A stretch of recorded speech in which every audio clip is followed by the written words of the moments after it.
नमस्कार दोस्तों, स्वागत है आप सभी का। प्रिय मित्रों, चाहे कितनी ही गहरी यारी हो, यह तीन लोग धोखा जरूर देते हैं। इन पर कभी विश्वास ना करें। मित्रों, बहुत पुरानी बात है।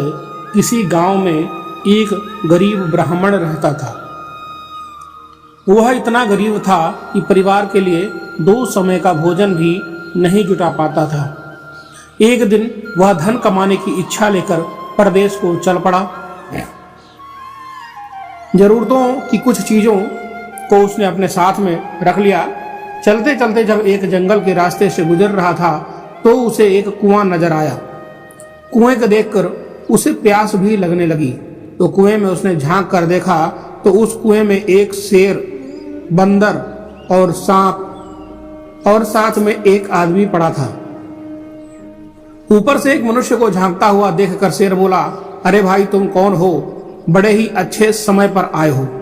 कृपा करके मुझे इस कुएं से बाहर खींच लो। कई दिनों से मैं इस कुएं में पड़ा हूं, मुझे निकालकर मुझ पर यह एहसान कर दो। मित्रों, शेर की प्रार्थना सुनकर ब्राह्मण कहने लगा, हे शेर, क्या तुम मुझे मूर्ख समझ रहे हो? अगर मैंने तुम्हें बाहर निकाला तो तुम मुझे मारकर खा नहीं जाओगे।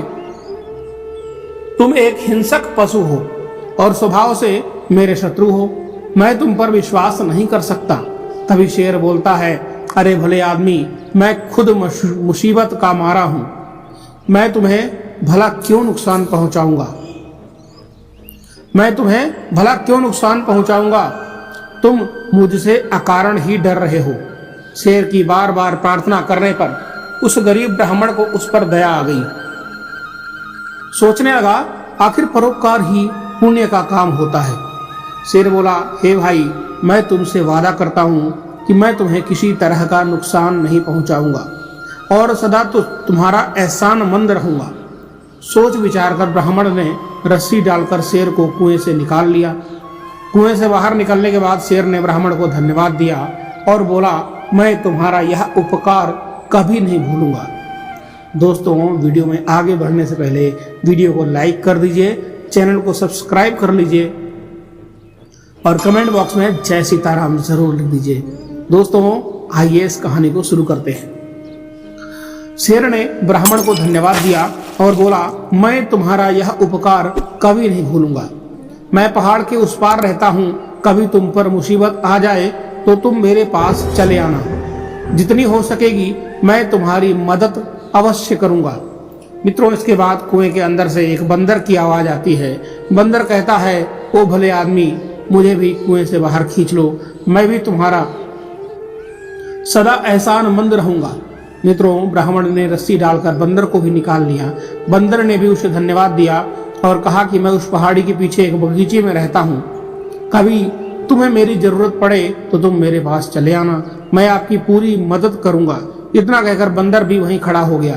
तभी कुएं के अंदर से सांप ने आवाज लगाई कि ओ ब्राह्मण देवता, जिस तरह आपने शेर और बंदर को निकाला है, मुझे भी निकाल कर मुझ पर एक उपकार कर दो।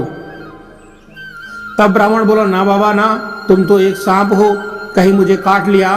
तो सर्प बोला, अरे भाई, कैसी बातें करते हो? क्या कोई अपने मददगार को नुकसान पहुंचा सकता है? ब्राह्मण बोला, हे सर्प, मैं तुम पर यकीन नहीं कर सकता हूँ। सर्प ने बहुत विनती की कि देखो, तुम मुझे निकाल लो, मैं आपको नहीं काटूंगा। ब्राह्मण ने दयावश सर्प को भी निकाल लिया। सर्प ने भी ब्राह्मण का खूब धन्यवाद किया। सर्प ने कहा, हे भाई, अगर तुम्हें कभी किसी मुसीबत का सामना करना पड़े तो मुझे याद कर लेना। मैं उसी क्षण तुम्हारे पास आकर तुम्हारी सहायता करूंगा। ब्राह्मण ने कहा, ठीक है, ऐसा समय आएगा तो मैं तुम्हें जरूर याद करूंगा। तभी कुएं के अंदर से एक आदमी की आवाज आती है। वह आदमी कहता है, अरे भाई, मुझे भी इस कुएं से बाहर निकाल लो, मैं तुम्हारा एहसानमंद रहूंगा हमेशा।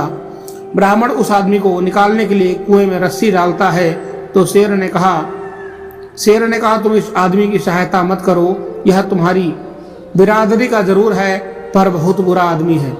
बंदर और शेर ने भी सर्प की बात का समर्थन किया। देखो भाई, अगर इस आदमी की मदद करोगे तो तुम बहुत बड़ी मुसीबत में फंस जाओगे। यह आदमी बड़ा ही कृतज्ञ है, जो इसकी मदद करेगा यह उसी की जड़ काटता है। इतना कहकर शेर और बंदर और सर्प वहां से विदा लेकर चले गए। उनके जाने के बाद वो आदमी गिड़गिड़ा कर बोला, अरे भाई, तुमने शेर, बंदर और सांप की तो जान बचा ली, मेरे भी प्राण बचा लो, मैं तुम्हारी बिरादरी का हूँ। तब ब्राह्मण बोला, ए भाई, तुम्हारी निंदा तो यह जानवर भी कर रहे हैं, इससे लगता है कि तुम अच्छे आदमी नहीं हो, मैं तुम्हारी कोई मदद नहीं करूंगा। वो आदमी बोला, अरे भाई, तुम उन जानवरों की बातों में ना आओ और मेरी मदद करो। मित्रों, वो आदमी बहुत रोया, चिल्लाया, गिड़गिड़ाया, तो वो ब्राह्मण को उस पर दया आ गई। ब्राह्मण ने सोचा, चलो निकाल लेते हैं। ब्राह्मण ने उस आदमी को भी कुएं से निकाल लिया। उस आदमी ने ब्राह्मण को बहुत धन्यवाद किया, बोला, बंधु, तुमने मुझ पर जो उपकार किया है उसे मैं 7 जन्मों तक नहीं भूलूंगा। तो ब्राह्मण कहता, अरे भाई, इसमें उपकार कैसी क्या बात है, इंसान ही इंसान के काम आता है, लेकिन तुम कौन हो? तब वो आदमी ब्राह्मण को अपना परिचय देता है कि हे भैया, मैं एक गरीब सुनार हूँ, पास ही के शहर रतन नगर में रहता हूँ, कभी मेरे योग्य कोई सेवा हो तो मेरे घर जरूर पधारना। इतना कहकर वो भी चला गया। उस आदमी के जाने के बाद ब्राह्मण ने झोले से लोटा निकाला और कुएं से पानी भरकर पी लिया और अपनी राह पर चल पड़ा। फिर काफी देर तक चलने के बाद वह एक नगर में पहुंचा। वो शहर में पहुंच तो गया, अब उसे नौकरी की तलाश थी। वो घर से बड़ा गरीब था। ब्राह्मण एक सेठ की दुकान पर पहुंचा और सेठ से विनती की कि आप मुझे कोई काम दे सकते हैं, मैं पूरी मेहनत और ईमानदारी के साथ आपका काम करूंगा। तब सेठ कहता है, माफ करना, मेरे पास कोई खाली जगह नहीं है, कोई दूसरा दरवाजा देखो। ब्राह्मण निराश होकर वहां से लौट गया। उसके बाद ब्राह्मण ने नौकरी के लिए खूब दौड़ धूप की, लेकिन उसकी तकदीर ने उसका साथ नहीं दिया। तो ब्राह्मण सोचने लगा कि अब मैं अपने बीवी बच्चों के सामने क्या मुंह लेकर जाऊंगा, मुझ जैसे बदनसीब को अब आत्महत्या करना ही ठीक है। इस तरह से हताश होकर ब्राह्मण आत्महत्या करने की सोचने लगा, लेकिन तभी उसे शेर, बंदर और सांप, सुनार के वचनों की याद आई और उसने सोचा, क्यों ना एक बार इन्हें भी आजमा कर देख लिया जाए, शायद वो मेरी कुछ मदद कर सके। मित्रों, वो आत्महत्या का विचार त्याग कर सबसे पहले बंदर के पास पहुंचा।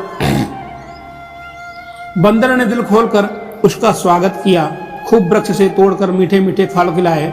बंदर ने कहा, आप कभी भी मेरे घर चले आना, यहाँ हमेशा आपका स्वागत होगा। ब्राह्मण ने बंदर से कहा, बंदर भाई, मैं राजा शेर से मिलना चाहता हूँ, क्या तुम मुझे उसका पता बता सकते हो? तब बंदर कहता है, हाँ हाँ, क्यों नहीं, तुम पहाड़ी के नीचे चले जाओ, पहाड़ी के उस पार तुम्हें सबसे पहले वनराज की ही गुफा मिलेगी। इतना कहकर ब्राह्मण वहां से चला गया और शेर की गुफा के पास पहुंचा। जब ब्राह्मण ने शेर के पास पहुंचा तो शेर खुशी से उसका स्वागत करने के लिए आगे आया और बोला, तुम्हें देखकर मुझे बहुत ही खुशी हुई, मित्र, बोलो मैं तुम्हारी क्या सेवा करूं? तब ब्राह्मण कहता है, हे भाई, मैं बहुत ही गरीब हूं, अगर मुझे कहीं से कुछ धन मिल जाए तो मैं अपने घर लौट जाऊं, वरना मेरे लिए खुद खुशी करने के सिवा कोई दूसरा रास्ता नहीं है। इतना निराश ना हो मित्र, तुम यहीं ठहरो, मैं अभी आता हूं। इतना कहकर शेर अपनी गुफा में चला गया। जब शेर गुफा से बाहर निकला तो उसके मुंह में सोने का सुंदर रत्न जड़ित हार था। वह हार ब्राह्मण को देते हुए बोला, लो मित्र, इस हार को बेचकर तुम्हें अच्छे पैसे मिल जाएंगे, तुम्हारी सारी गरीबी दूर हो जाएगी। शेर से वह हार लेकर ब्राह्मण ने उसे धन्यवाद किया और कहा कि तुमने अपना वचन निभाया। इतना कहकर ब्राह्मण ने हार उठाया और शेर से विदा ली और रतन नगर को लौट आया। वापस लौटते ही ब्राह्मण का मन खुशी से फूला नहीं समा रहा था। आखिरकार उसकी यात्रा सफल हो गई थी। इस हार को अच्छे दामों में बेचकर मैं घर लौट जाऊंगा। मुझे वापस घर आया देखकर मेरी बीवी और बच्चे बहुत खुश होंगे।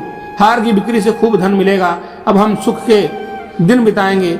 ब्राह्मण सोचता हुआ चला जा रहा था। फिर सोचने लगा कि इस हार को मैं बेचूं तो कहाँ बेचूं। अचानक उसे उस सुनार की याद आई जिसे उसने कुएं से निकाला था। सोचने लगा, मैंने उसकी जान बचाई थी, वो इस मामले में मेरी सहायता जरूर करेगा। मित्रों, ब्राह्मण ने उस सुनार की मदद लेने का निश्चय किया और रतन नगर पहुंचकर सीधा सुनार के घर पहुंच गया। सुनार ने देखा तो दिल बाग बाग हो गया। कहने लगा, आओ मित्र, कैसे आना हुआ? तो जवाब दिया कि मैं तुम्हारे पास एक जरूरी काम से आया हूँ।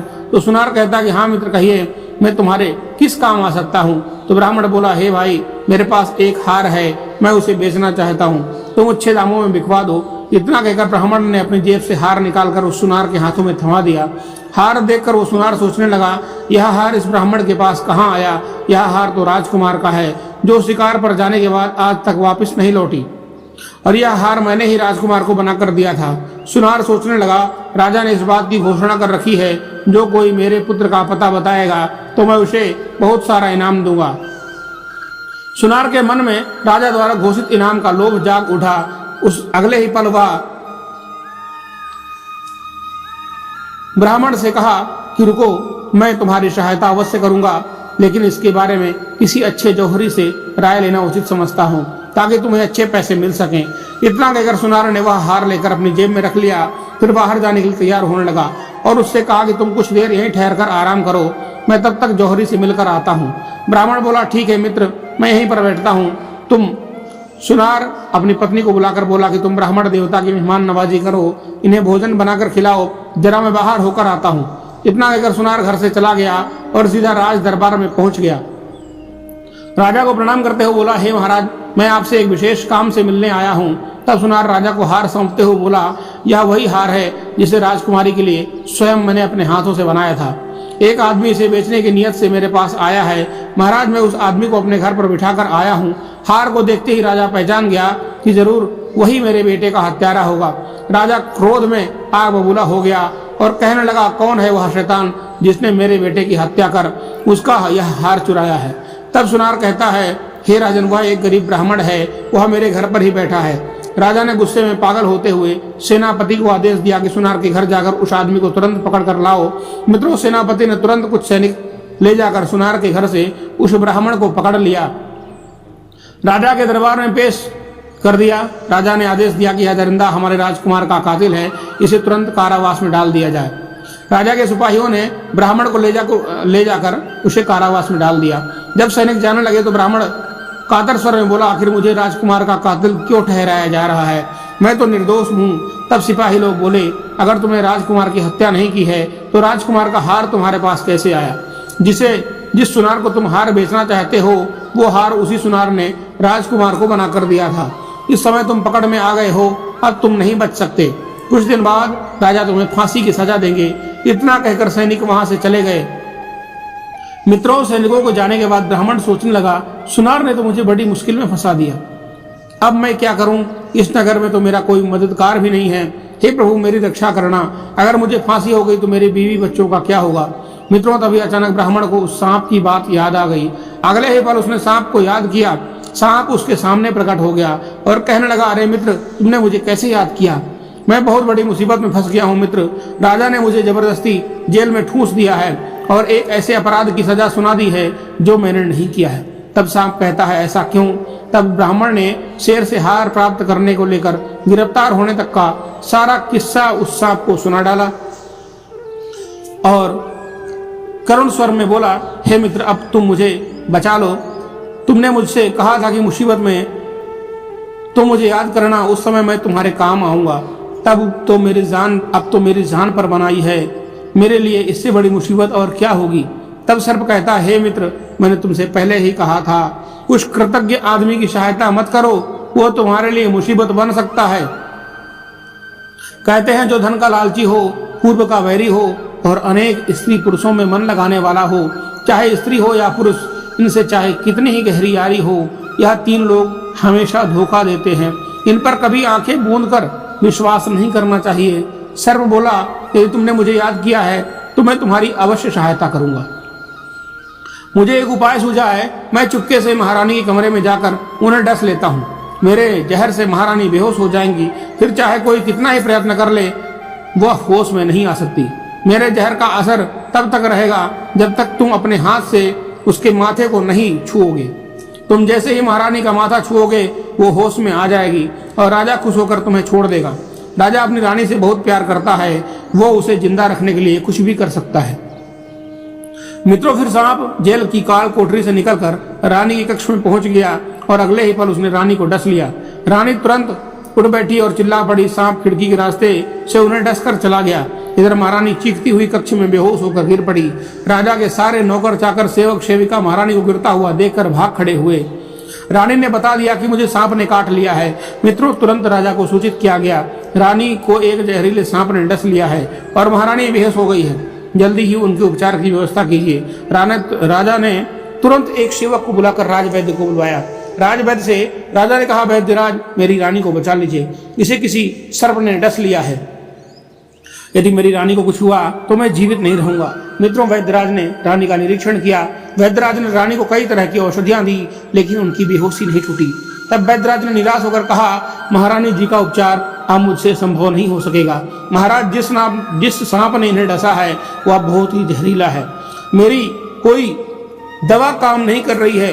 तब वैद्यराज ने राजा को दिलासा देते हुए कहा, निराश मत होइए, अभी वक्त है, आप किसी अन्य वैद्य हकीम को बुला लो, शायद उनके पास ऐसी कोई दवा हो जिससे रानी ठीक हो जाए।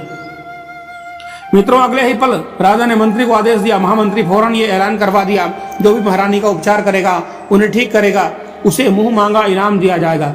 राजा ने तुरंत पूरे राज्य में घोषणा करवा दी। राजा के आदेश का ऐलान होते ही कई वैद्य हकीम आए, महारानी को तरह तरह की औषधियां दी, लेकिन कोई लाभ नहीं हुआ।